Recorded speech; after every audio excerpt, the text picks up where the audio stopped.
بەڕێزانم کاتتان باش کەمێک لەمە پێش لە ئامادەیی شیرینی کچان سندوقەکانی دەنگدان داخران و سەرجەم دەنگەکان هەژمار کران. لێرە لەم ئامادەیە لە 96 دەنگدەری تایبەت لەم ئامادەیە لە بەیانی کاژمێر حوتی بەیانەوە هەتا کاژمێر 6 ئێوارە دەنگیان داوە. لەم ڕێژەیە کە باسم کرد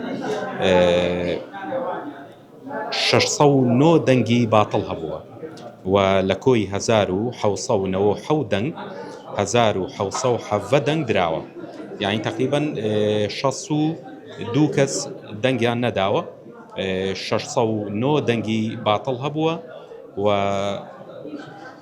بە کۆی گشتی 1770 کەس لێرە دەنگیان داوە. دیارە وەکو باسم کرد ئەم ئامادەیە لە بەیانی کاژمێر حوتی بەیانەوە ناوەندەکانی دەنگدان و باڵنەی سندوقەکانی دەنگدان کراونەتەوە و کاژمێر حوتی ئێوارە سندوقەکانی دەنگدان داخران. لێرە چاودێریەکی وردی هەموو سندوقەکانی دەنگدان دەکرا و باڵێن ڕێکخراوەکان لێرە بوون، چاودێریەکی وردیان دەکرد. لە دواییوە ڕۆژە ئارامژەما لەم وەرگرت کە ئەوان چاودێریەکی وردی سندوقەکانی دەنگدانیان دەکرد. لێرە باسییان لەوە کرد مەسەلەی پێشێلکاری لەم ناوەندەی دەنگدانە و بەگشتی لە هەرێمی کوردستان و عێراق پێشێلکاریەکی زۆر کراوە، بە تایبەتی فۆکسی خستە سەر بردنەژوورەوەی مۆبایل بۆ ناو ناوەندەکانی دەنگدان و ئەو کەسانەی کە دەنگیان داوە تەنها هەندێکیان دەنگەکانی خۆیان وێ نەگرتووە پاشان ئەویان کردووە پیشان کەسانی دیکەیان داوەتەوە کە